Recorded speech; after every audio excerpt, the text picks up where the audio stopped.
Give a big round of the hand. Give a big round. Give a big round. Give a big round. Give a big round.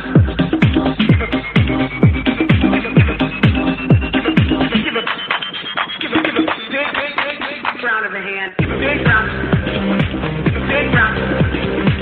Big round. Give a big round. Give a big. We could have homes on separate coals, go dive in Greece with squids. Could have been so bleeping rich, but instead we had kids. They won't smile for a photo, they won't eat the food we choose. That's why we're heading to the Parents' Lounge to drown ourselves in booze. Every day we're more exhausted, we haven't slept in years. They hit me in the nuts so bad, my eyes filled up with tears.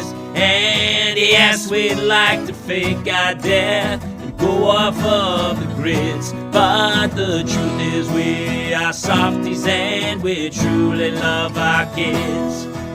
So join us every Tuesday night to laugh at all our pain. Evening in the Parents' Lounge is the cure to staying sane.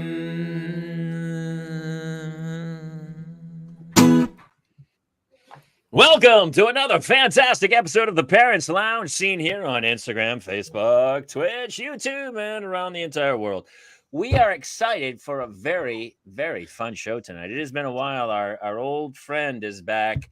I'm Jamie Kaler, joined as always by Jason Gowan and Justin Ruppel. And our special guest for this evening is, I'm so glad she's here tonight. She's been taking a little hiatus from our podcast, but she's a huge part of our family, and we miss her, and we wanted to chat with her. So we invited our guest tonight. Miss Kate Mulligan is here. Yay! I am actively trying to do what Justin just did with his eyebrows without moving my mouth. I can't do it. What crazy thing is that made him the most popular guy in high school, didn't it, Justin? That was because I was the most unpopular guy in high school. I mixed up. Some words sound alike. Yeah, see, everybody knows the truth there. The only guy who knew how to do funny things with his face was the guy who only had time to look at his face. Oh, actually, I didn't even think about that. That makes a lot of sense. Hey. Jim Carrey was like, Jim Carrey said that all the time, right? He was always like, I mean, Kate, when you were funny, it wasn't because it was a good piece of No, moment. I was funny because I wasn't hanging out with boys. Right. Funny comes from sad, Jamie. Funny. And also high school funny is different. There was a girl in my high school who was very popular. And everyone was like, hey, I won't say her name, but they would go, hey, do your trick again. And she could put her entire fist in her mouth. And everyone was popular. Like, she was super popular. Yeah, she was popular. Mm-hmm. She actually was super cool. She was very funny and witty. But she had this amazing skill. Her whole fist into her mouth. It fit in perfectly. And you're like, oh, I guess that makes sense. Just a question. What's the practical use for that? Thank you. No practical use. I mean, listen, my phalange doesn't look like this. No, and we should hope not. I know. But you know how boys, the same reason boys would go like, uh-oh, someone's got high beams. Like there was, it's stupid boy stuff. I'm sorry, I thought I had them covered, but okay. No, you don't have them covered. We're staring right at them, Jason. Dude, your man's ear is looking good. Hey, I had pointy man nipples. Did it? Jamie, did you? No, I have very soft little tender pink morsels that are tender was a word I could have gone my whole life without hearing. They're like tender. Tender pink morsels, as if we're going to pop them in our mouth at any time. Well, they've been popped into mouths before, and honestly, I didn't enjoy it. It's not my jam. I'm not a Tri-colored nipples. They're tender, warm, poppable morsels. You got to air fry them for like 7 minutes, and they're absolutely now in your baking section. I used to joke about the fact that every St. Patrick's Day, as the redhead, I was like women would go out of their way to go, well, that's what's happening this St. Patrick's Day. And, and so they were St. Patrick's Day ornaments, my nipples, my pinkish hue. And they were, they were like, oh, where are the freckles? And let's get this on. And wait a second. Are you saying that you were kind of like a souvenir that comes with St. Patrick's Day? Yeah, I was used and abused every St. Patrick's Day of like, the drunk girls would be like, grab the Irish guy, grab the redheaded dude. No, Kate, I need backup on this. You're women so using or abusing, friend. You enjoyed every last second of it. All right, thank you. Not even a question. No, number 2 is the question I need, Kate. Do women go hunting based on the holiday? Is it like? I'll bet they do. I haven't even considered that. No, sir. Okay, because otherwise they are very. But you know what? They're drunk enough to not notice that red hair's ugly on St. Patrick's Day.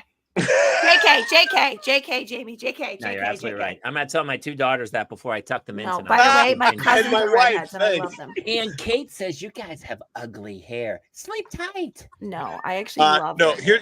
So because of that, but Jamie suggested it, which means now I have to let it fully gallop until it stops trotting, which is to think. Does that mean like on 420 they're like, we need a guy with dreadlocks? Yes. The whole month of February, they're like, it's Black History Month. I was going to say, they're like Precious Moments dolls. Talk to Kate about June. You should see Kate on Juneteenth. She loses it.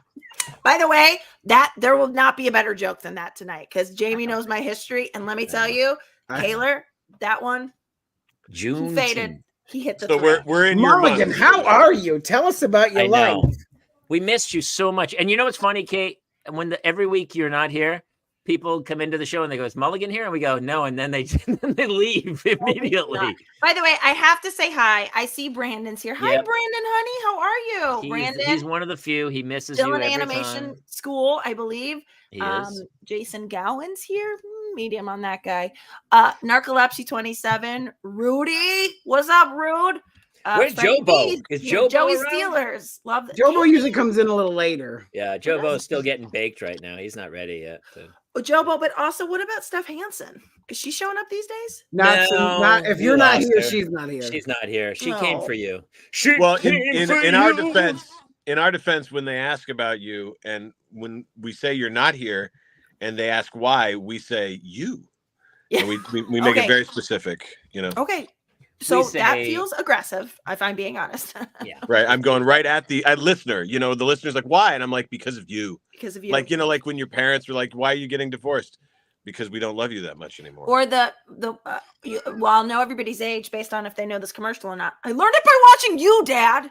Oh, my God. Oh, yes. That commercial was so poignant. The finding of the drug bin underneath the bed. He was like a character out of Guess Who. The dad was like bald with like, I feel like he had like a I gotta look him up, but I swear to God, he'd be like, if you got that card for Guess Who, you're like, damn it, they're gonna figure this out immediately. Not only that, but he got the second, if I'm not correct, he got the second comment too, didn't he, Kate? I learned it from watching you. Yeah. The dramatic second line. Yeah. Brings it home. It really settles it in. Hey, by the way, you talk to parents and they always say the same thing. They go, the kid always goes, are you getting divorced because of me? And the parents always go, no, it has nothing to do with you. And then I would argue that kid grows up, has kids, and it goes, oh my God, it had everything to do with me. It had a lot to do with you. And it wasn't, here's the deal. Yes, every divorce is a child's fault. I don't... I'm going to tell you right now, no truer words have ever been spoken. It is absolutely the child's fault, but it's not specifically because of that child and that child's behavior. It's because those two people were not capable of co-parenting a human. So it's not that child exhibited talent that was bad. I don't think we can categorically say it's about that they weren't capable of co-parenting, but I think it's also that people change when they become parents. So like whoever it was that you married, once you became a parent, you're just a different person. And maybe that would not be a person that you would have married if you had met them post kids. I mean, I think about like just even like my drive, just like, you know what I mean? I used to be thin, tall, and handsome. What'd you say? I used to be thin, tall, and handsome before the kids. Listen, I used to not have a kangaroo pouch where 2 children lived. Before shoulders cleared my vagina. So I'm just saying, we all were different at some point. And if you can evolve together, it works. And if you cannot, Isn't it funny? Because when you're dating someone like my wife and I don't think we ever we never hung out and didn't have a couple drinks and go out. Like we were like fun time couple, and we would go party and tear it up. And they were like, you know what we should do? We should get married and have children. And Yeah. you're like, but we never like did anything that would go like, yeah, this is how parents would act. Not once. We hung out. We traveled around the country. We flew everywhere. We spent time alone. We hung out. We drank and partied and had a lot of sex. And then we're like, you know what? This relationship's perfect for raising 2 other humans. That's well, you know what's wild to me is if you wanted to be my favorite person, you should have never helped me make 2 people that I love more than you. Do you know what I mean? Oh, that's interesting. That's so that Boom. my wife once said to me exactly that. She goes, you know, it was the kids were super young, and she goes, at some point something was up about like, hey, look, what happened to us that we used to be? And she goes, the truth is, I don't really need you anymore. The kids give me all the love that you gave me, and they do it better and more loving. So you're not really necessary. I will tell you, now that my kids are like getting a little older, like 10 and 8, and they're like, no, Mom, no, I'm not. I don't want to sleep with you. She's kind of coming back a little more about like, hey, remember the love? She's like, my throat feels really empty. No, that's the last thing. Never. Not yet. Okay. It's always been empty, Kate. Let's face it. Maybe if I send the kids to boarding school, I mean, maybe if the kids were like away for like a 3-month period, her throat may feel empty. By the way, I also think it goes. Oh, go ahead, Kate. No, I'm sorry, Jason. I was gonna say, I just feel like it goes both ways, though. I also feel like Dickie would be like, "Oh, I'll 100% save the children." What do you think? You are the first off the boat. Whatever boat is sinking, you get off first. I'm just saying. I think it goes both ways. I think we both are like, we love something more than each other. Can I just tell you how much I needed this conversation right now? To remind you not to have 2 children with 2 of your wives. Today on my Instagram, on one of my stupid little videos about making something in the air fryer, I said the only reason I get to do this is because I don't have children. And I ate something, and someone made a long diatribe about how pathetic my life is. They're like, wow, of course you would be eating children's food because you secretly long to have children. Sad, pathetic. I'm sorry. I'll say a prayer for you. Wait, was it Donald Trump? Because sad, pathetic feels like a No, Came to me. Either Donald Trump or possibly Kaler. It was me, and I meant every word of it. You sad, pathetic man. You.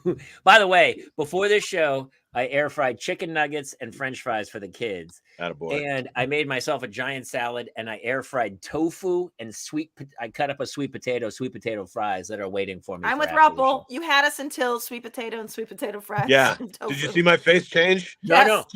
Really? Her reading my face was. We could go back and watch it in real time. You take the sweet potatoes, you slice them up into French fries, and then you put oil and salt on it, and then you air fry it. People. You know what Justin and I like to do? We like to get a bag of Ore-Ida frozen crinkle cut. Maybe Get the crinkle cut fries. That's what the kids had. Get those. Hey, you know what? Potatoes definitely better than the sweet ones. Okay, you know why? Then. You know why? Mm-hmm. Because guess what?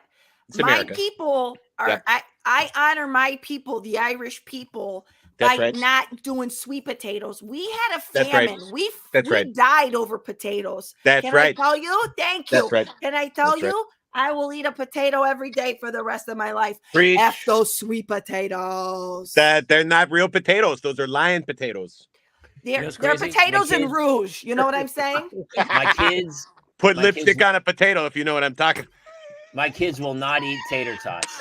Is that weird? That's weird, right? No tater tots. Do you know what's so funny? My kids also won't do it. And I've gotten to be like a person who now gets hungover on weekends That's how much I drink on the weekends. Sure. And which I was a pro. I don't know why I lost my status, but there's nothing like a McDonald's hash brown. What on thank you, Ruffle. Can I tell you? I just went to McDonald's for the first time in like 7 months because I've been trying not to be so disgusting with my food habits. And one of the things I noticed is it's not McDonald's anymore. You guys are parents, you know. So here's what I ordered: a McChicken sandwich, Okay. a medium Diet Coke, Okay. and a medium fry. Okay. Back now, I remembered this being in my mind about $7. Okay, $8. I knew where you were going with this. We also a mile away, dude. Mile away. This meal I know at what it was. McDonald's. 12.18. $4.99 for the damn chicken sandwich. Yeah. Yep. $2.60 for the Coke, and $5 for the fries. I'm Fries are like, $5. Yeah. what world am I living in, McDonald's? Happy Meals still really cheap. Oh, so you Happy can get them Meals- young, hook them Happy young. Meals are actually pretty well. What they're doing is here's what the Happy Meal does. It's Oh, a you think cheap it's to shot of catch a predator. heroin Go ahead. to Zach. train that kid. Train him so for that later. they Yeah. shop as an adult. Of course, it's It the free works for shot me. of It's heroin. still working on me. Also, Mulligan introduced me to the app a year and a half ago, and it has caught. If I don't accrue points, I feel empty inside. I don't go to the drive-through if I don't have a free reward waiting for me. Oh Wow. I So I also- you're using the app, is what you're saying. Oh, if you're not, Absolutely. you're throwing money away. you're just throwing money away. Oh. I don't. gotta- So they went eat Starbucks. McDonald's. They love went They Starbucks. did. Yes, in a big way. Oh. They did. I don't think I've paid for one of my quarter pounders. Every time when I get my kids their meals, I don't think I've paid for a quarter pounder in maybe a decade. No, I have no idea because I've never used the app, but I need to. Right. I All take right. my Also, So kids a lot. what you're saying is, yeah, they just went full Starbucks. Yeah. By the way, Kayla, there is not a world in which you can convince me that you are somebody that will download the McDonald's app. You are too bougie for that. No, I I'm don't gonna care. do it. I take my kids there probably twice a week. We've talked about this before. I worked at McDonald's. That was my job when I was 16 years old. My senior year of high school, I worked at McDonald's for 1 year. Do you hate it or do you hate it now? Like, do you have an aversion to it? I've never eaten since. I ate 1.7 million cheeseburgers. Actually, my thing was a quarter pounder with cheese, and I'd Yes. have the chicken sandwich every now and then. I ate a million of them, and then So they hung one of the letters up because of you. yeah, Like one letter. I got the B in billion. I have never eaten there since. I've had a Coke, but I'll order. And honestly, I didn't take the kids there until they were like, I want to say 6 or 7. And I was back with the grandparents back east, and they took them, and I caved. I had said, I'm never doing it. I don't really eat much fast food anyway, but I haven't eaten at McDonald's since I was 17 years old. Was it because of that? No, I don't know why. It's not my jam. I don't know. Is there Not any me. fast food you eat? You're in and out. He's guy, like, aren't you? does Shake Shack I'll eat In and count? Out. I'll Shake Shack, In and Out. I'll eat. In and Out's good. Listen, Yeah, In and Out. In and Out's been In-N-Out the should not be in same. the category. It's I by the way, know. it's not that fast. So I don't It's not. think it should be in It's the not. category. No, I agree. No, what it is predictable. I've had I don't eat this- that much fast food. yeah. So Me for my too. health Oh, reason, I Stephanie ingest Hansen has returned.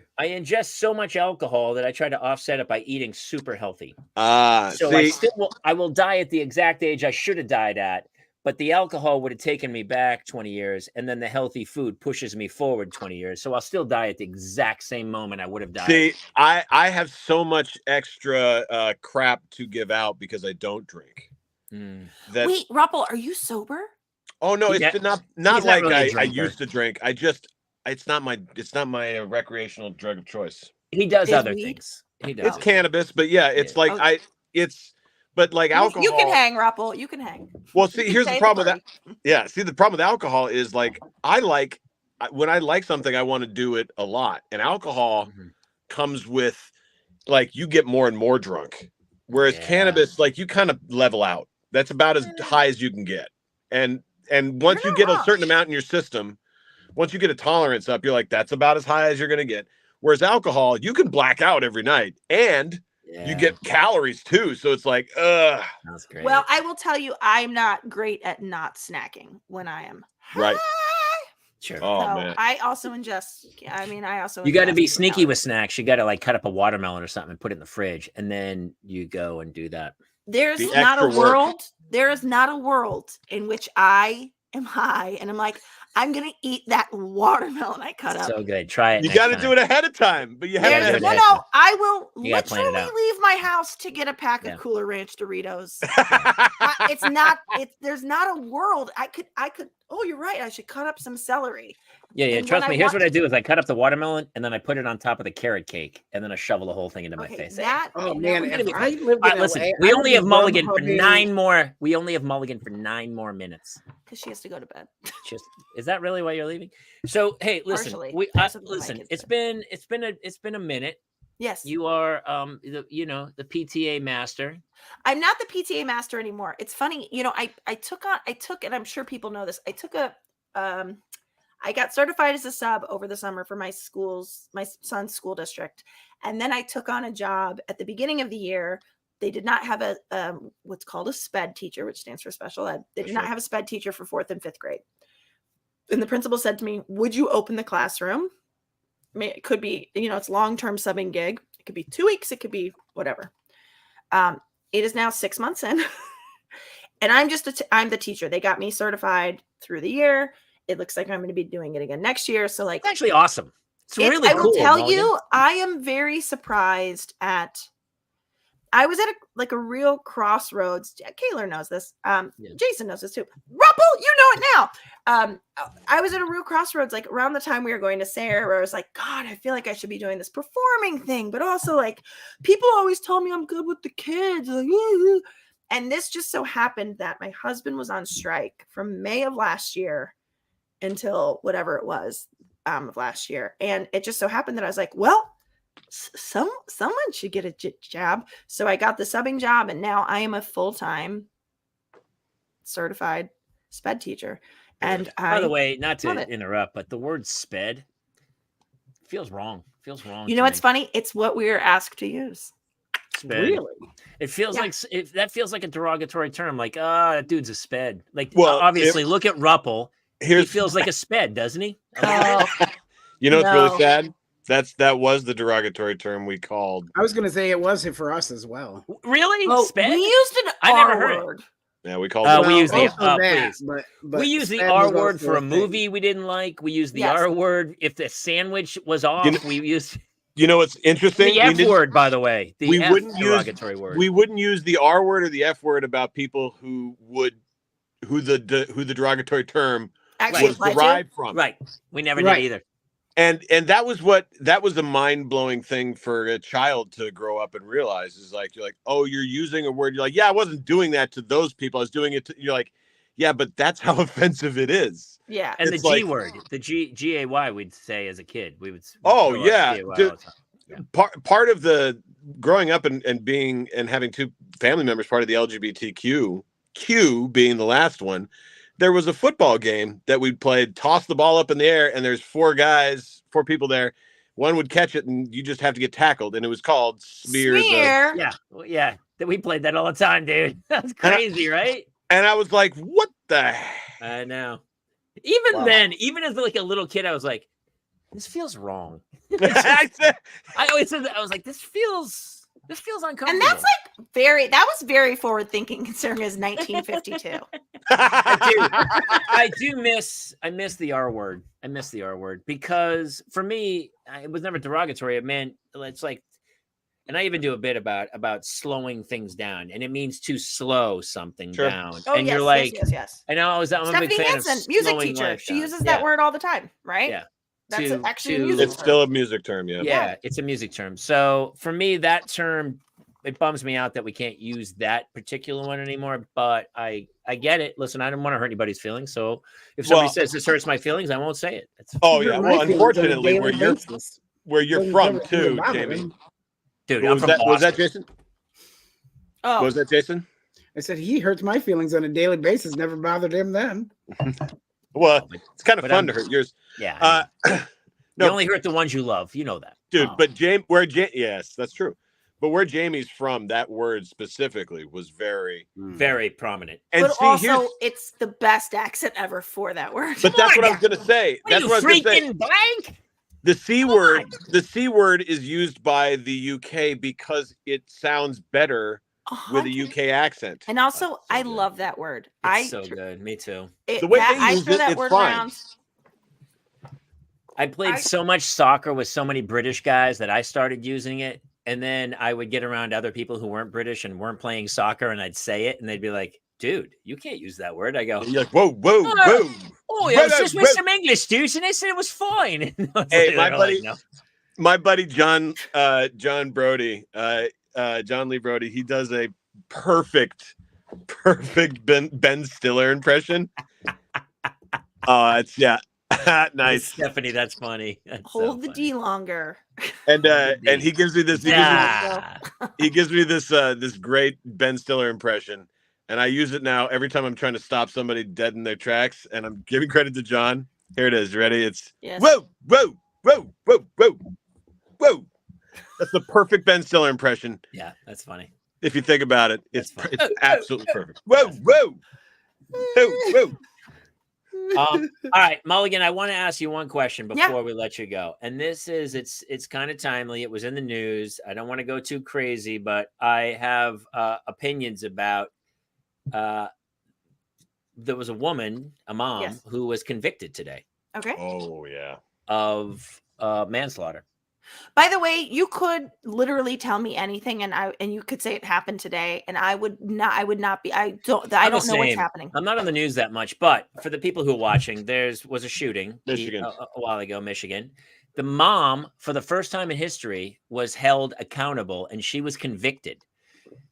They were brought to the school that day. He had the gun in his bag, and they talked to the parents, and the parents were like, the kid was and the mother had bought him the gun, and Nope. of course he shot up the school. Do you Yes. know the story at all? No, I don't know this story at all, but also, done yes, right. she should be convicted. That's correct. She was convicted, which was huge to convict her, and now the father is going to be tried.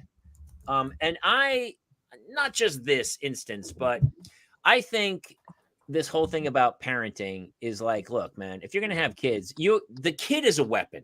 You're creating another human that can do so much damage on Earth that if you're not responsible enough, we either need to take kids away from people or, I don't know. Yeah, Kate, what do you think? I know. Yes. I'm sorry. I will tell you, we had something sort of upsetting happen over the holiday break where I really don't want them to hear this because I don't want there to be like a psychosis that gets involved in this. But the younger son, sort of no warning, in the middle of dinner while the boys were laughing about a joke, cold cocks the older one, picks up his bread and continues to eat. It was the most sociopathic, beyond the pale. I was like, and my husband was like, wah, wah, wah. And I was like, I was like, no, this will be the moment that we knew. This will be the moment that we knew he had. And I took it so far, and like probably the truth was somewhere in the middle, which is like, this is absolutely behavior we have to pay attention to and punish. And we took away all of his Christmas gifts, and he had to earn them back. He had to earn them back one by one with kind words and gentle body and good behavior. And he did. What was there? What instigated it? Quite literally, that's the psychotic thing. Literally nothing.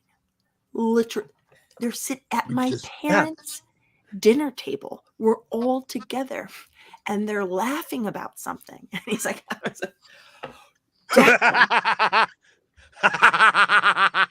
and then picked up his buttered roll and kept eating. This is like, take the cannoli. So the apple doesn't fall far from the tree. That's right. So he takes after mommy. No, I just feel like I'm just saying, and I got on it and I handled it. Like we brought him upstairs. I did not speak to him. I put his overnight on him and I put him to bed. And the next day I said, you are not those toys that are here. They are not yours anymore. You will earn them back. I mean, cold cocked him, hit him in the face. I honestly, there was part of me, this is such an unpopular thing to say, but when you have a baby that's colicky and you Yeah. actually have to say to yourself, put the baby down, don't shake the baby, put the baby, like Yeah. there was a moment where I was, Sure. the fear and rage I felt, I was like, don't, and I didn't, I did not do anything, but I will tell you, this is what I'm saying. These parents know there is something not. I couldn't agree right. more, Kate. I see this. I see kids at malls sitting next to people, and I go, something's wrong, man. Yeah. And I don't, it's like, look, parenting is the hardest thing I've ever done in my entire life. Like, oh yeah, not even within. I mean, if I, we've talked about it. If I could go back in time, I don't know how things play out. That's not true. No, because Okay. you're like, I love them with all my heart, but I'm also like on a daily basis of like, wow, how do I fix this? And I'm constantly on them. They're starting to do the iPad now, and so they're like playing Roblox and stuff. And I'm trying to limit it, but some of their friends are on 24/7, and I'm like, I'm trying to hold the whole thing together and see this kid into adulthood and hope that kid isn't a sociopath. But if my kid was, we had a lice problem where other people weren't maybe taking care of their kids' lice problem as well as we would have hoped, and that infested the whole school. Yes. Because somebody else didn't take care of their kids in the right way. And now you see it with that kind of stuff, and you're like, yeah, honestly, I think it's a good wake-up call to go, hey, man, you can't just unleash this beast on society. You brought this human into the world. You need to be responsible and take charge. Apparently she was off horseback riding. You should read some of the testimony. She's off. The kid was almost bothersome. The kid's obviously going through insane problems and drawing stuff in the school, calls the parents and says, hey, your son, the school was afraid the kid was going to kill himself. And the mom gave him a gun, and they didn't even check his bag. He had it in the bag that morning. Crazy. This is the other question I have, though, too, because I feel like something I'm keenly aware of now that I'm a teacher. Because here's the thing, my kids are with me through 1:15 every day, and then we mainstream. It's called or go to gen ed they mainstream. So I have, depending on if I'm with 4th or 5th grade, I see 32 or 31 mainstream gen ed 4th and 5th graders, and there are some that I'm like, what's that situation there? Yeah. Like, there is some part of me that's like, sure, there is a culpability with the school too, to say like, this be like, there was anyway. And then what happens is you get the kid gets assessed, and the kid gets a 504, the kid gets an IEP, whatever, and you get the kid the help they need. So there's also part of me that's like, what about this was flagrant to people beyond the parents too? Well, maybe rule 1, don't buy the kid a gun. No question. I mean, maybe the gun is. Or Jamie, how about we just give them all guns, right? I'm not anti-gun. But I just think you were in the Navy. I'm a marksman. I have medals and I've shot. I know you are. Yeah, so I'm familiar with guns. I grew up in New Hampshire and stuff.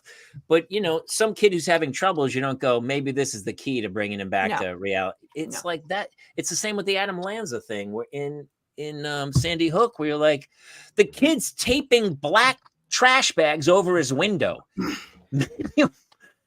Maybe taking him to the shooting range with an automatic fucking rifle isn't. Didn't you tape black garbage bags over your windows? We did, but it was for sleep training. It was for sleep training. Thank you. The problem is that people, I think it's time that we are held accountable. Like, I'm a big fan of being held accountable for what you create in the world. I couldn't agree with this more. It's the same way, like, if you've got a rabid dog and you've never trained it and it bites somebody, you should be held accountable for that. Yep. You should be put down. We're all agreeing. You should be put down.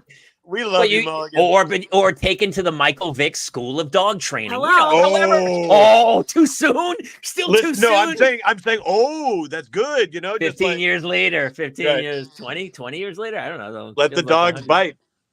I just have to say that Narcolepsy 27 saying, I'm practically anti-bread after this story. He's talking about James. Listen, we really need it. good. We need. I know we're I keeping know. Mulligan a couple minutes over, but we got to go out on a happy, Yeah. happy subject about it. So it's honestly, I was so excited. And what's funny is we texted you early this morning. I didn't hear from you for hours, and I said she's teaching. And then finally I got a response, and Jason and I both called each other. She's like, she's in. She's Oh, that's so in. sweet. Buddy, we I- missed you so much. I know. It's funny. It's wild that a thing that has made me not recognize my life anymore is something Sure. that I'm actually quite happy doing. So, I will say, like, it's, I'm at school from like 7:50 until a lot of times 5, 6. I came home yesterday. I got into my bed and fell asleep from about 5:15 until 9. Mhm. Woke up and then went back to bed. So Well, I just, it's a Can lot. Can I tell you, Kate? There are a lot of different professions that come into my life, and through my childhood, I still remember every name of my teacher, Oh, I love that. teachers, and that's the kind of impression that truly special people can make if they're in the profession of teaching. So, Thank you. I don't know they're- if I'm doing they're it, lucky. but well, whatever the year. Well, not just that, but we talk about doing shows, and you can still go do shows Yeah. and be, you should honestly join the board teachers tour now. They're off well, touring. it is funny because I will tell you, like, the last time I had a show at Flappers, the entire, like, all of the teaching staff. I mean, Right. there's just like, that's the other thing too, is like, I'm just working with great people that are just so anyway. So But I it's would been argue great. as a teacher, we've talked about this many times, how they're so underpaid, but you are changing lives. And this in the opposite way of when we Oh, yeah. talk about that woman and she should be, held accountable. You are going the opposite way of actually helping people change. And there's nothing better. We were all touched by a teacher who changed our lives in a way and said, you have potential in this vein, and sent you in a certain direction. So I would argue with what you're doing, it's way more purposeful than a Tuesday night podcast. No, I will tell you, this brings me a certain joy. There have been like a couple of moments where I feel like, what, if anything else, like a lot of what I'm doing in my classroom, like I'm hoping that I'm instilling confidence, or like, the amount of times a day I call these kids geniuses, because like a lot of times, like, one of them will remember something, and part of his processing is that he doesn't remember anything. So it actually is a genius thing that he could remember a name from, you know what I mean? So, Funny. but I think beyond that, I do think that, like, going into these gen ed classrooms and showing love and affection for my kids then spills over onto the kids that are in that classroom. And I had this really cool thing happen, where there was, like, very early on, there was, the kids were all doing all about me Google slides. And one of my kids, like, at the end of one of the slides of one of the gen ed kids, there was like a song. They, like, not Rickrolled, but like they put like a cat, and it was just like a, and one of my kids stood up and was like, just dancing. And so I was like, not gonna let him dance alone. So I got up and I was dancing. And then every kid in that classroom stood up and was doing the dance. And then I started crying. And then the gen ed teacher was like, I guess I don't know this dance. And then I told him later, I'm like, you don't know that dance because they did it to support him. Right. And it was like, I've seen so much of that happen. And that's the stuff that I'm like, well, I can live off of that memory now. It's Jamie, it reminds me of that when you talk about the flight taking off. It made me think about that too. It made me think about the airplane story a lot. And it's those moments in life that you go, oh, this is really what life's about. Yeah. Mm-hmm. Yep. And just like saying it, like, honestly, can I tell you, these kids are saying yes and I'm like, so I still do improv. See, there you go. Oh, they're far more likely to do it too, because they got more courage than the average person. But you're changing their lives. They'll remember this. They really will. Well, I don't know. My kids do have processing issues, so they may not remember it past tomorrow. But that being said, well, you are in the imprintable time of their lives. So if there's going to be a chance for them to remember, this is it, baby. This is it. Now listen, will you come back again? Of course I will. I will tell you, this ended up. Tuesdays are actually a really good, the kids it's early dismissal, but then a lot of times it's like a 4-hour staff meeting after. So this happened to be a good one. This was like a 40-minute staff meeting, and I had already planned my classes for tomorrow, so I got home and I'm good. So Well, you just take that nap from 5 to 7 and you'll be good. that's right. That's right. All right, listen, we're going to let Just you forget go to because see we each already of you. kept you 10 minutes longer Yes, than yes, we yes. wanted We to. missed you, Kate. I miss I you guys. know. Love you all. And the rest of the audience is going to leave right about now. No, they're anyway. not. They're gonna stay because you guys are all charming and Stephanie lovely. Hansen. Bye-bye. Listen, Kate Mulligan, we love you. Thank you so much for Bye-bye. coming on Thank and you. playing. Love you guys. Bye-bye. We'll talk to you soon. Bye. Oh, she's still here. Okay. Oh, get her out of there. No, she's good. Oh my I gosh. did. God, that warmed my heart. That's good. It is funny, we sit here. I'm talking to a lot of guys in showbiz now too. Like we came up and we worked from like the 90s to it's been 30 years that I've been doing acting in Hollywood. And a lot of the guys I work with are, maybe aging out of stuff, maybe bored, and they're starting to move on to different things. I know a lot of guys who become teachers, and going on to other professions. And I think it's really rewarding and cool because, you got to find what drives you. And it's when she told me she was going to be a teacher, I was like, I knew it was going to be a perfect fit for her. It does feel right. You need a few people to I don't mean it like this. You need a few people to sacrifice what is going to be a much harder thing, which is teaching. Meaning that like in order to get a next generation of engineers and doctors and poets, you need somebody was just about or was one of those things and come back. I remember my best teachers, the one who got me into business school and the one who got me into acting, were both was an actor and a businessman, both of great accreditation, and came back and started teaching. And those were the ones that changed my whole life. Yeah, it's crazy. They really are great. My kids today, it's so funny because my teachers, the teachers at my kids' school are fantastic. They're just so solid and great. And it's funny, we got at noon today, I got a phone call from the school and said, both your girls are sick. They're here in the nurse's office. I go, both? Seems rando, right? And so I find out later that Hannah ran into Claire at recess, and Claire was like, I don't feel good. And Hannah was like, don't worry, I'll take care of you. And Hannah took her to the nurse's office, like, we don't feel good. Nice. We need to go home. So, I could have been a dick and been like, they'll be all right. Just leave them there, which I probably should have, but I didn't. I took them home. So I pick them up, I bring them home right after lunch. They're only supposed to be there for like another hour and a half. I get all the way home, and the both of them immediately like, hey, can we use their iPads? I go, no, dude, you're not using your iPad.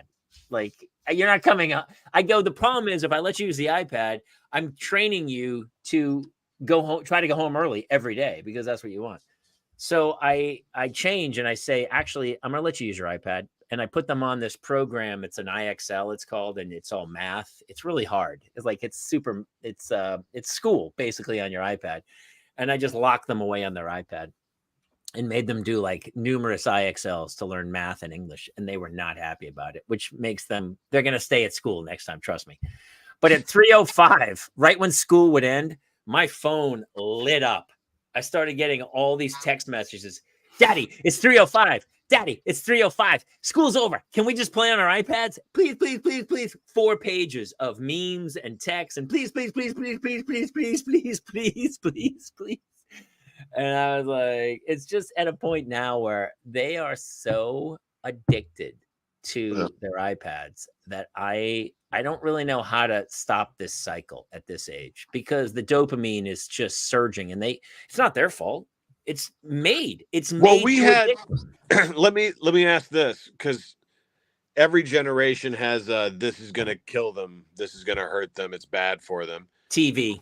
It was ours. Ours was all three of us. Nintendo video games was ours. Video games. I was going to say, Jason and I are old enough that they had this conversation about our Segas and Nintendos and stuff like that, where they were like, they're playing it for hours and hours. From the second they get home, they're just, right? And the irony now is that the video game industry bypassed the movie industry. By far, billions and billions and billions. Right. So my parents were like, get them off the damn video games. And ironically, I didn't really invest much time in it and didn't get hooked on it. And now there's a whole industry that I'm like completely almost left out on. now I don't, that's not the same with the iPad, maybe, but there is an argument to you're doing the right thing by giving it to them sometimes, because it's going to be I mean, it's part of not their going life. away. Well, Yeah. their friends are on it. So the Yeah. question is, do you ostracize? And here's what happens. It's literally one parent who says, if we all grouped together and said, listen, no one gets the iPad until they're in 6th grade or a phone or anything. There's kids in 3rd grade with phones. And so, you know, my kid's like, can I have a phone? I go, you're not having a phone. No way are you having a phone. No way, dude. One kid has an Apple Watch so they can text their parents. I go, you don't need to text me. Don't worry. When school's over, I'll be there. If I'm not there, just wait. I'm a-coming. Like, there's no reason to contact me. And so, but the problem is, all of a sudden, that one kid, somebody else gives in. And so all of a sudden, there's 3 and 4 kids, and there's a clique who are on Roblox who are talking to each other. And so you're like, well, do I ostracize my kid and say, you can't do that? Oh. And then, you know, then they go to school and the other 4 kids are like, oh my God, blah, blah, blah, blah, blah, and they're off on their own, and your kid's kind of isolated. And so there's this weird fine line of like trying to let them be part of everybody, but also not let their brain melt. Yeah. I don't know what the answer is, but I deal with it on a daily, literally. My kids nowadays, they'll get up. Even Hannah got up at like 5 o'clock this morning, got ready, came up, woke me up and goes, hey, can I go on my iPad? It was like 6 o'clock in the morning. She got up extra early, she said, I'm totally ready, brush my teeth and everything, and I'm ready. Can I go on my iPad? Like, it's almost like a driving force in their life. Narcolepsy says we need to teach them to be responsible online from the get to. The presence there is oh, dude, it's coming. Absolutely. I agree. It's coming. Well, I mean, that new Vision Pro, I mean, I have the sunglasses now that when I'm walking somewhere, I can say, hey, Facebook, what am I looking at? And it'll scan everything in my vision, and it'll go, it'll start telling me what I'm looking at. So if I'm looking at like a street and a whole bunch of stores, it'll say on your left, from left to right, you're looking at this and this and this. Or if I go into a grocery store and I hold up something and I look right at it and I go, hey, Facebook, what is this? That's a kumquat, So like, if that's what we're at today, then Jason and Jamie's kids, when they're 35, it might be a contact lens. Provided they allow that sort of thing in prison, where my children will be.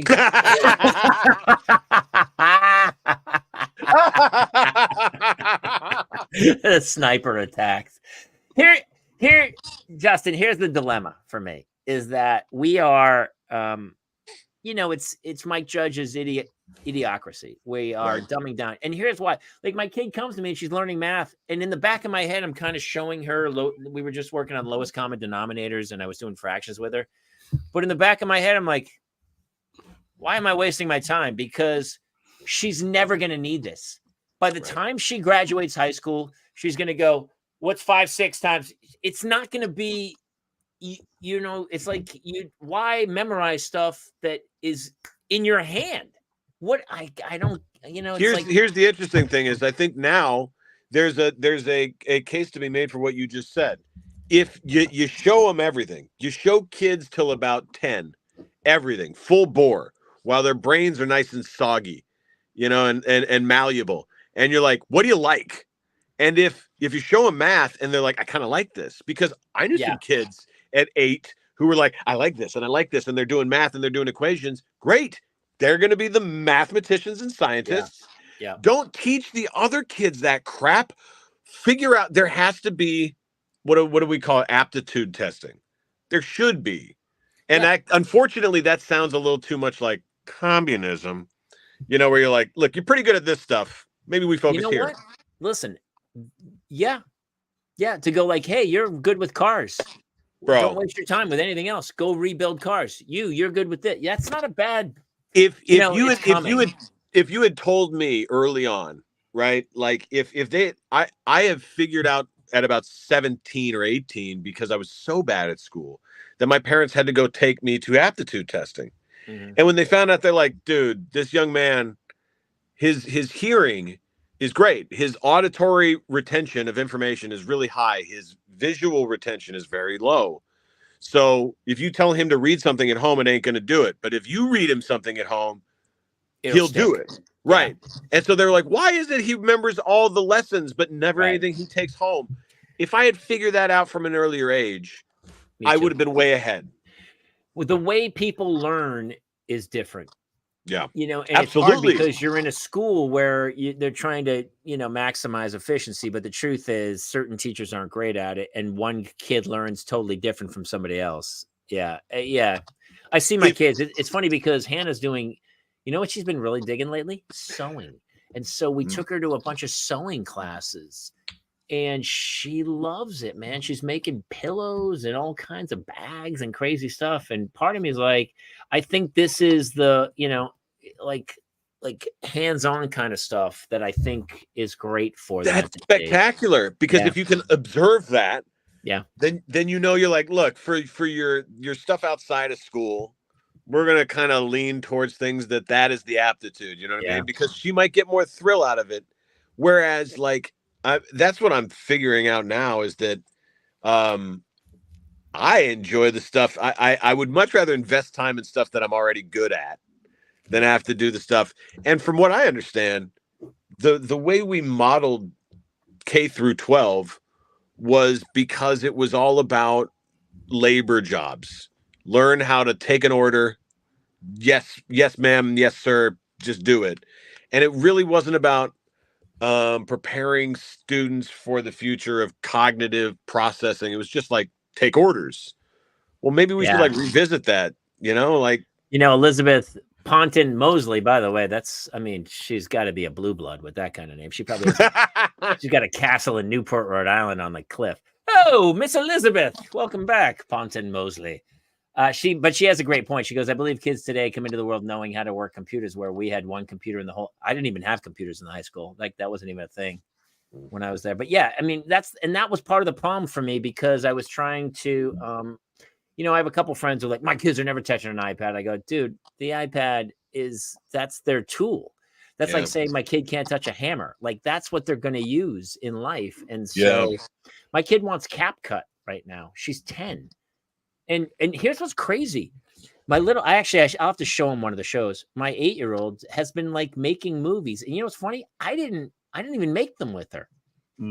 She just has a little iMovie thing and she shoots them and puts them together and it gives you music and all the brother. I would tell you that's a great thing though. I thought the same thing. She showed me. I laughed my ass off at it. She's got your sense of humor too, so she'd be able to make some really funny shit. At 10 years old, I remember at 9, I had a family friend whose dad had a VHS camera where he'd go right to VHS, and that at his house he had kind of like I believe it was an Avid deck. Mm-hmm. So it was like an editing deck. That's a professional editing deck. Yeah, but just like so because of that, our minds ran crazy. Yeah. Like we had. Me and my little friends, I wasn't the curator, but the sons of the older guy was, we did Hook, Star Wars, like shot for shot. Yeah. Then there were kids versions, but that's what these kids are doing now. And thank goodness, because that's cool. They're going to be great storytellers. I think one of the hardest things as a parent is trying to find what your child loves to do. Like, I'm way past the point where I was like, here's what I love. Do you love it? Yeah. And I never pushed them into, actually, I've kind of, if anything, I've steered them away from acting. Yeah. But Hannah's talked about starting a YouTube channel. I'm pondering it. I might let her and moderate it and put her stuff up because that is kind of the future. And she wants CapCut. They're very creative. They do good in school. Their grades are, I was always like, as long as your grades are good, I'll let you do whatever you want. And the grades I think it's the balance. Good. I think you nailed it. It's the balance of, it's a little bit of a scary thing because when you're a kid, right? Yeah. You want something that's yours. You need support from your parents, but you don't want too much support because then it becomes more about them again. And if you want IEP, Carl Nelson says why every child should have an IEP, individualized education plan. Individual. Yes, of course. Right. And I'm sure at some of the high-end, crazy So, expensive schools that is a so thing, but it's here's, hard. for It's hard. example, let's say your kid's a good athlete, right? And you really want to be a supportive parent because your kid's a great athlete. You Yeah, have to be careful that it isn't more about you reliving your glory. sure. Of And course. so if what's got to be tough is you're like, as much as you watch your kid get good at something, you kind of want to go, all right, well, I'm going to give them everything then. Yeah. Because that's what great parents do. They want to give everything, but then everything might be too much. You might push the kid out of something that they'll do for the rest of their life, That's Todd Marinovich. His father was like a robo coach. Right. And then Todd Marinovich was like, I'm really good at being a quarterback, but you know what I really like? It's crystal meth. And I Bro, don't- you talk about that court? Oh, Yeah, the USC? Yeah. yeah. Yeah, boof. Listen, at the end of the day, we Yeah. talked earlier about being responsible for your kids and taking responsibility. Like if my kid ever did something insane, I would have to step up and be like, man, that's on me. I love when people are like, I don't want to be a snoop either, but I'm pretty on top of my kids, man. I know what's in their room. Let me ask another question as two parents who were former kids at 17, 16, right? Did you guys ever, I remember only one time in my life where thank God someone was there to stop me because I might have done something really bad as a kid. But was there ever anything at your developmental points where you were like, yeah, I mean, I can see I would have been dangerous, or I might have. Without a question, I was dangerous. Yeah, I was headed down dark paths for a while. Yeah, and me I think too. I've talked about this for before on here. I mean, I was a cutter in high school. I was, I attempted suicide numerous times, and What brought you back? What was the light? No, I found a group of friends who were just a much different, lighthearted, who understood me and kind of steered me away from the darkness that was at home. And it turned a lot of that stuff around. Right. Jamie, you had some darkness at home, but was it like a dangerous thing, or was it like? No, I was horribly bullied. I remember being like, I just remember, just hard times, man, of like that kind of stuff. Not maybe as rough as that, but but it's like, back then your parents were they were a little more, parents today are definitely more on top of what kids are doing. Although then you see the news and you go, I guess they're not. I guess they don't know what their kids are doing. Maybe not. Yeah. Dude, I'm going to tell you, it's the most overwhelming thing you've ever, you think, I was like almost 50. My life was locked and loaded. I had everything. I knew what I was doing. I had found myself. I was successful. I had a bank full of money. I was on a TV show and I had some kids and was like, yeah, I'm totally ready for this. Not ready. Nobody's ready. It's so overwhelming. There's another human and they're on their own journey and you think you can impose like your journey on them and your likes. And I love soccer and I love this and I love that. They're off and running. And it's this crazy thing of like trying to, you want to control it the best you can, but you want to let them run, but you're trying to protect them from themselves. They are constantly trying to hurt themselves. I mean, it's a constant attempt at suicide daily. It's so true, dude. I used to do a joke about the fact that like they're terrified of imaginary monsters under their bed, but they'll run right into traffic. Like Dark Lord did attempt to run into traffic 2 or 3 days ago. Yeah. And he you're holding your hand and they pull away and run and they just run into the middle of the street and you're like, dude, no, don't do that. It's crazy. He pulled away in a Walmart and was hauling ass. And I was legitimately chasing him and he would get around the corner right ahead. Like I thought we were going to lose him. And Can I say a fun little theory that maybe Absolutely. It is because of my use of cannabis that I thought about this kind of crap. But it's my theory that kids are so reckless and courageous because there's a part of their brain that's still connected to some other universe or meta timeline in which they were like, oh, it's round 2. Oh, it does continue. Maybe. And so when we come back, the reason we're running 100 miles an hour and spinning in circles until we vomit and eating anything that we can pick our hands up and on is because holy crap, why wouldn't we? It's a, like it's a second time around. Of course. Oh my God, I can't believe we landed back here. It would Except explain my children's notions for violence. well,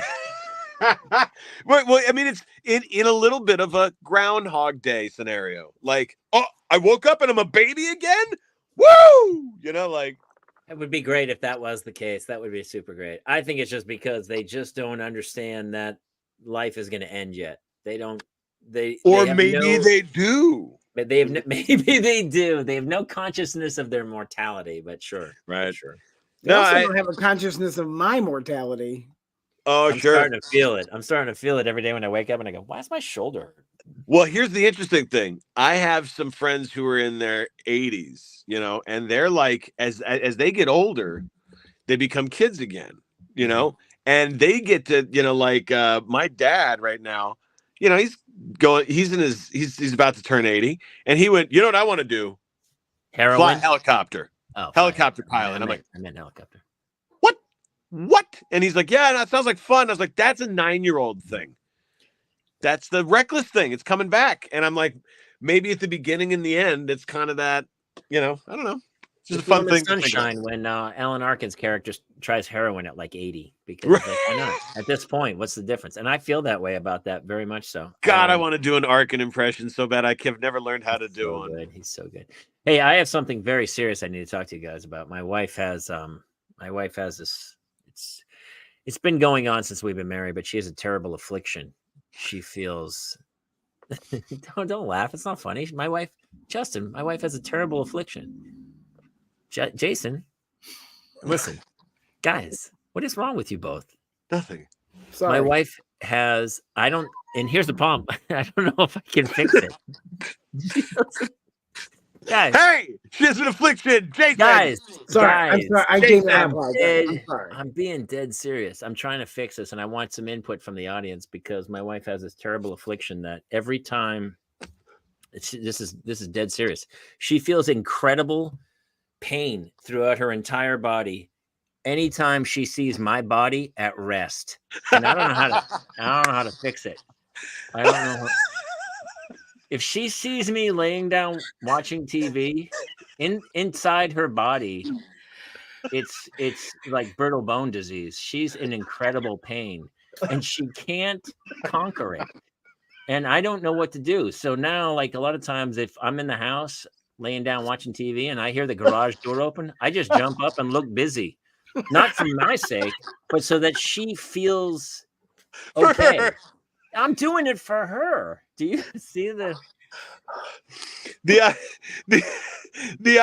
I'm picturing her come in like this, just say, hey Jamie, are you? Oh, he's in the couch.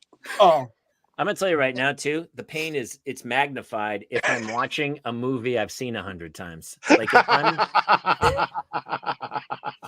let me hit B.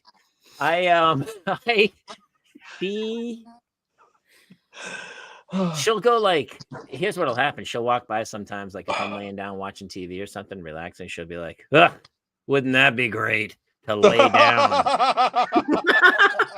And I'll be like, yeah, I don't know if you know this.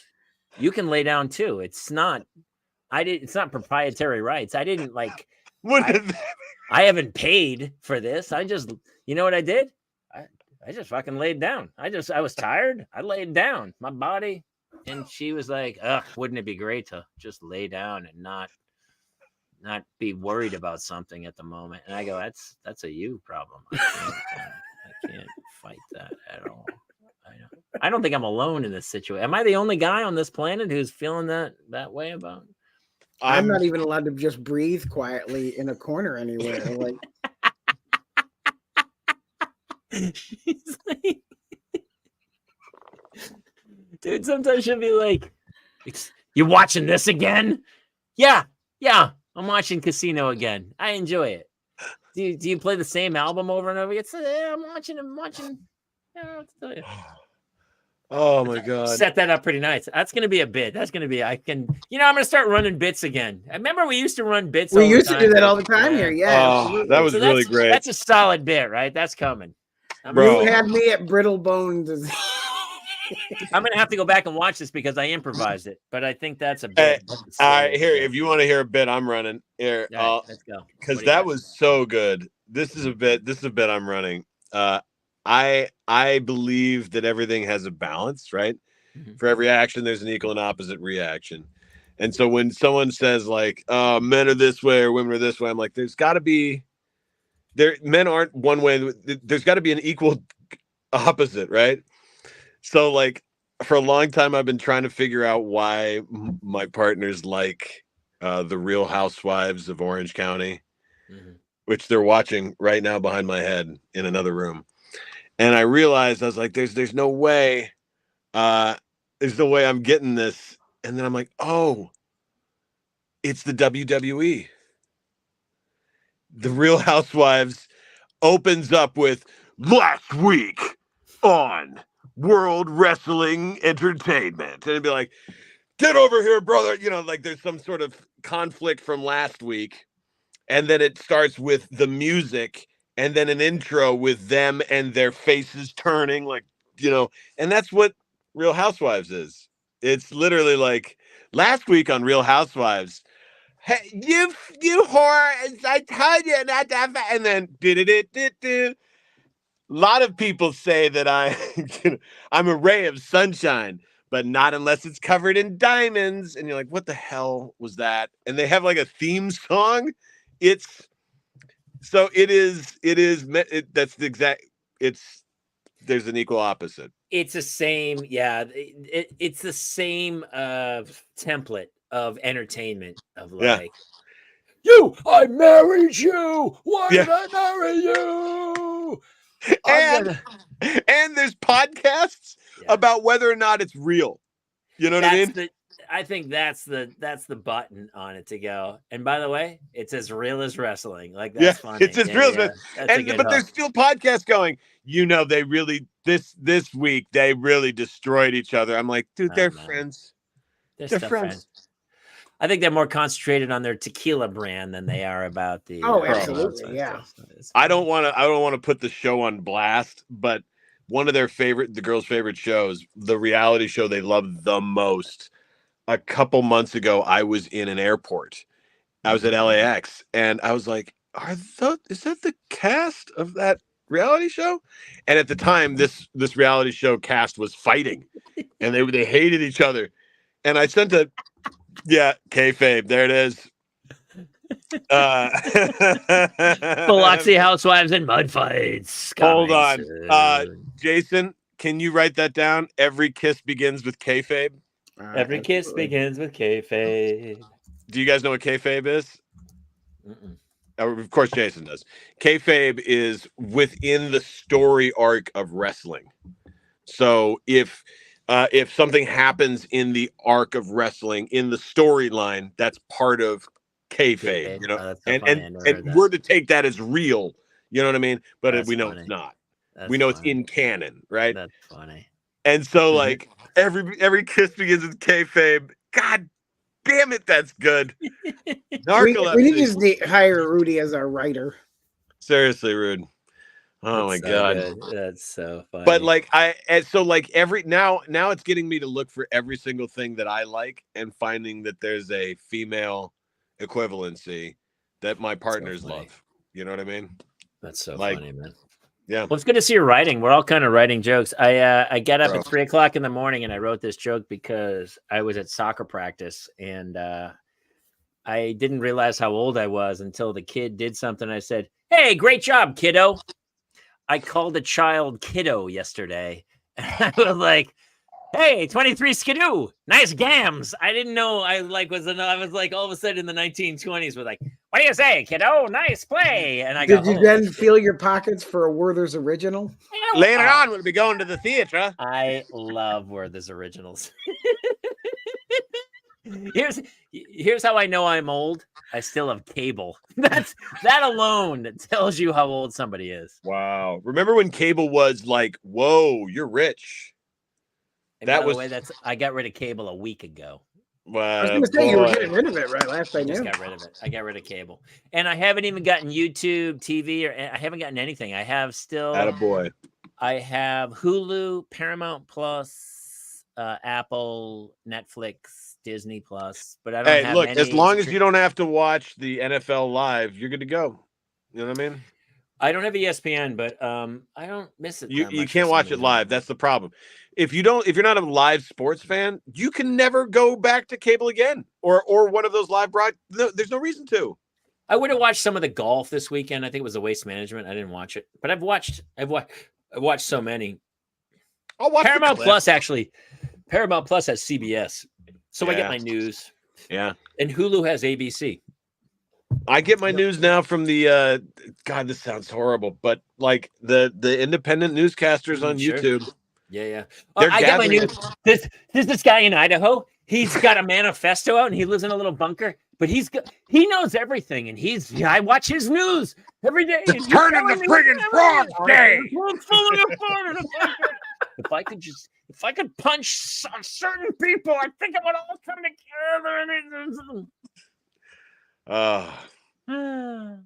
By the way, we got to wrap soon. My kids' talent show is this Friday, so we'll be sure to be talking about. Do you remember, Jason, when we did my kids? You weren't here, Justin, but my kids did a talent show. The very first one, she was in first grade, and she had a panic attack on stage and froze. And I had to walk on stage and start singing. It was a Katy Perry song, I think, at the time, or Firework or something. It was fire. I remember it was Firework. Yes. Firework. And she was like, and she got up there and she just went. I have a video of it. I can't. She would kill me if she saw I had the video of it. One day I'll break it out. But so she's doing.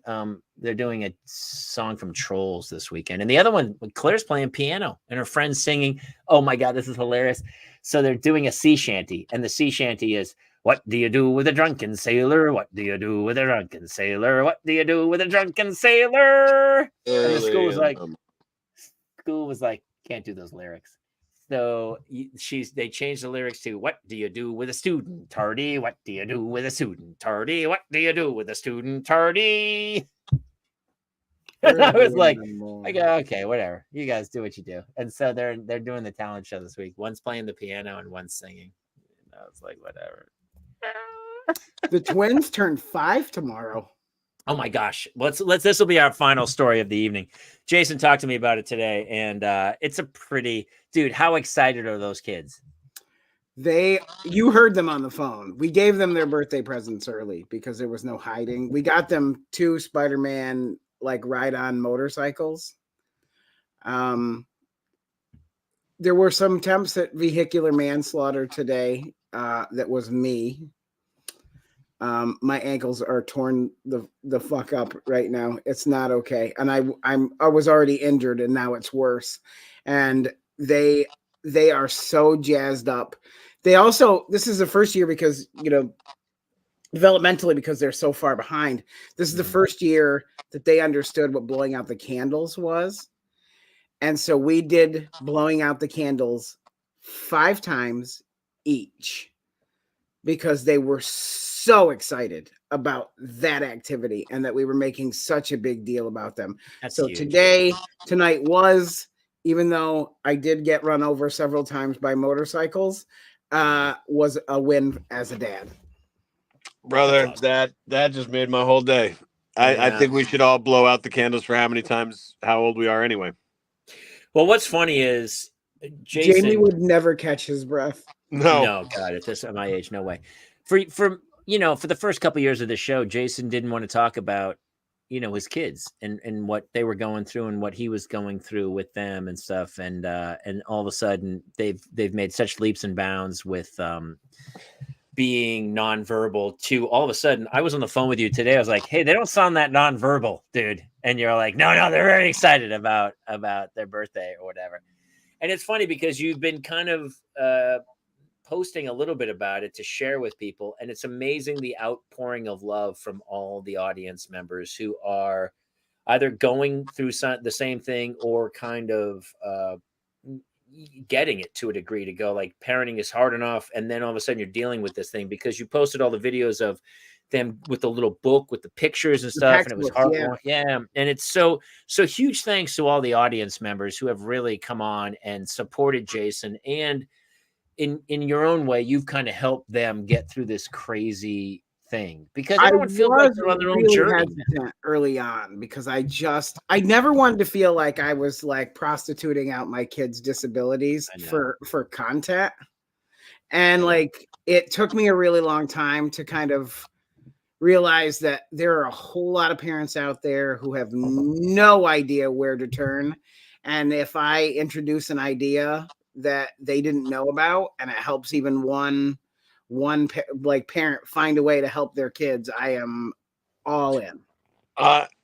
There is we should all remember that sharing our struggles is just as important as sharing our successes, because chances are there's somebody not as strong as you are, not courageous enough to share the struggles, that needs to hear that somebody like you made it through. You know what I mean? Yeah. And like it's a good message, because so much of us is, we're always told like, hey, only talk about the good things, or only talk about the, don't.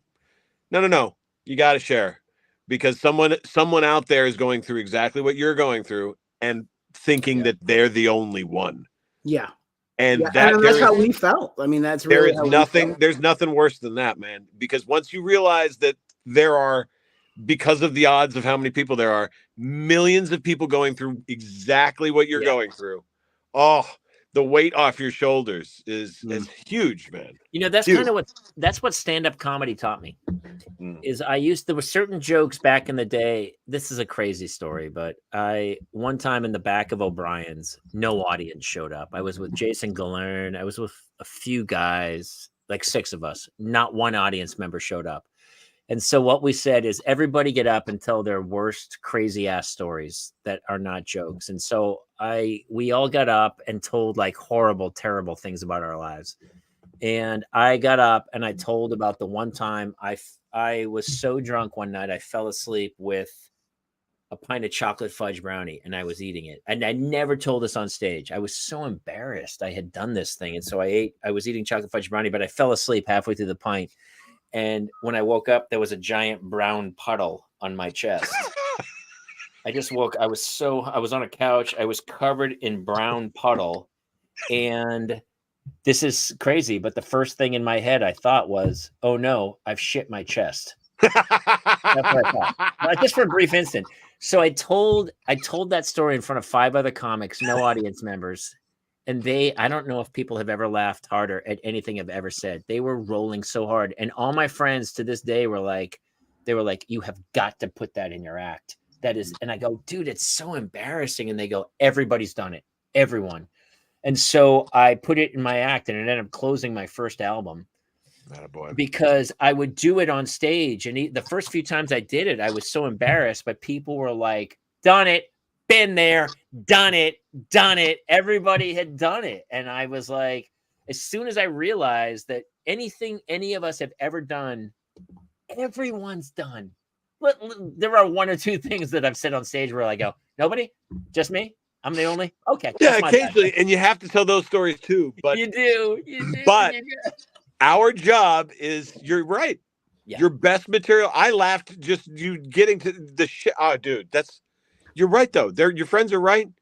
It takes a long time to realize that, because it feels like we're weak humans, man. We've all done horrible, terrible things, and as soon as you can laugh at yourself, like that's what I think we're losing in this society. Like there's certain people who have run for office who can't take a joke, and that's my biggest gripe with people is like, if you can't laugh at yourself, how can you laugh at other people? It's so annoying to me, because we're all weak. We're all barely hanging on. And you see, that's exactly right. My favorite people are the ones who are joking about themselves. Yeah. Who know they're wrong as much as they're right, if they're lucky.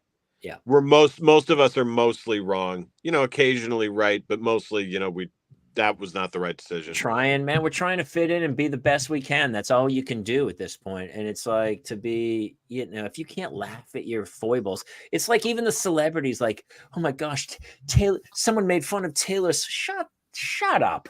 She's a jillionaire. If you can't laugh at yourself over everything, I'm sure most of them are going to laugh. That's the thing. Don't be offended for other people. Yeah. That's a big thing. Boy, it will all be doing a lot better if the joke that felt like it should make somebody else sad or anxious, you look at them and if they're laughing, maybe you don't get offended. Did you watch American Fiction? Is a movie. It's up for an Academy Award. Jeffrey Wright's in it. He's a teacher. And he's an African American teacher, and he's teaching a book that has the N-word in it. Mm-hmm. And this white girl in the front row of the class stands up and she goes, "I'm so offended." And he goes, "If I can get over it, you can get over it. Yeah. Let it go." And she storms out of class. And I was like, oh, that is so telling of this era. Oh, can I tell you? I was just in Enid. Well, it's not just this era. Well, it's all age groups in this era. I don't even think it's not a generational thing. It's this time frame, which is, if you don't have anything else constructive to offer, then your offendedness is something to offer. Yeah. And that just triggered me. Just what you said just triggered my emotion. I'm triggered because Jamie got triggered, and it made me. Well, listen, triggered. I'm about to double trigger. I'm about to double barrel trigger. I can't get triggered again. I was in Enumclaw, and my buddy Tim was opening up for me, doing a killer job. He was crushing. Tim has limited use of his arms because he was born with a rare birth defect where his arms were backwards. So a lot of the stuff he's talking about is his disability. But if you're behind him, he'll kill you. Right, exactly. He's great. Just like right. Exactly. He'd love that, right? He's immediately. So all of his jokes are about him being handicapped. And he was like, maybe if I just went to work for the special education school, but no one took me seriously as an educator. They thought I was just going to school. And that joke got a white woman in the front row to stand up and go, "You can't make fun of people with disabilities." And he literally has two hands and he goes, at this moment, he goes, "You're kidding, right?" Like he's like, what the what am I supposed to do? I have a disability. Dude, what? I can't even. It's listen, the pendulum's gonna swing back. The next Animal House is coming, trust me. Yeah. Shane Gillis, who got fired from SNL, is gonna be the host of SNL. So they're like, okay, maybe. And Bud Light is like, all right, maybe we made some mistakes. And sponsored by Bud Light, right? Yeah. And sponsored by Bud Light. The dude, they were like, hey, we're sorry we canceled you. We're gonna give you the world now. So, oh God, the whole thing's crazy, dude. Listen, we got to roll, but I just want to say thank you to everybody for 1 month away, guys. When we hit March, everybody, these live shows are going to be behind Patreon, which is really, really easy to do. It'll mean that your great questions and your great comments will get more attention, and also it makes it so that we can, get out of my closet. Daddy needs to have some minor compensation, but yes, we are going to start doing that. We have a lot of changes coming up. We are so thankful for doing this show. It's been cathartic for all of us and hopefully for you guys as well. And so for all the parents out there, we also have shows coming in the metaverse as well, which is insanity. Yes. We're going to start doing that. So get your Oculuses out. We also have some live shows. We are going to be up in Washington soon, I believe, working that out. Yeah, we're about to announce live dates. It'll be coming probably next week, everybody. Might be up in New we Hampshire also have, we've already got the Sayre show booked for November, so get ready for that funness. Hey, also next week from the Disney Plus cartoon Miraculous and Pokemon, Reba Burr will be here to talk. She's going to have her first child, so she's a voice actress, good friend of Carlos Rockies, and she's going to be joining us next week on the show. That's right. He might come by soon. We also have recorded episodes with Kayla Sullivan, who's a huge internet star, and Chip Layton from The Layton Show, and those will be coming out soon. So listen, we're thankful for you guys being part of the show and letting us kind of rip it every Tuesday night and not getting our own parental mental health. But also the audio podcast drops on iTunes, Spotify, or wherever else you get your podcasts on Mondays and Thursdays. Look at us. We're getting professional, guys. Look at us. It only took 3 years. It only took 3 years of insanity before my wife was like, "Hey, are you doing anything with that thing?" And I go, "Yeah, we'll try to figure some stuff out." We needed Ruppel to come in and make everything work out. Ruppel be crazy. Rupp will be quiet. Yes. He said thanks to Mulligan. We miss her so much. She's such an integral part of what we do, and it was really great to catch up with her. So that is it. I have to go put kids to bed, and then my kids have a noon dismissal tomorrow, so I have like a 3-hour window to get stuff done and then work on my life. And we'll talk about the washer dryer I just bought today for $2,500. It's awesome. It's really falling into place. Anybody else? No. Love you guys. See you next If week. you are listening to this on iTunes, be sure to subscribe and if you can write a review, we really appreciate it. We love the support, and listen, it takes a village, so help us out as much as we're helping you. That's it. We got what a fun show tonight, man. I feel great after it, and I hope everyone else feels pretty good because I feel great, man, but I also have no kids to put to sleep. No, but I got a super funny bit about my wife. I couldn't even get through with it. You guys laughing. I love it so much. Start breaking out some new content. The new album's coming, baby. I've been actually writing a bunch of bits, so I got a whole slew of stuff coming out. So, all right, that's it from here. For Justin Ruppel, Jason Gowan, I'm Jamie Kaler. Our special guest tonight, Kate Mulligan. We love you guys. Thank you so much. We'll see you next time here in the Parents Lounge. Good night.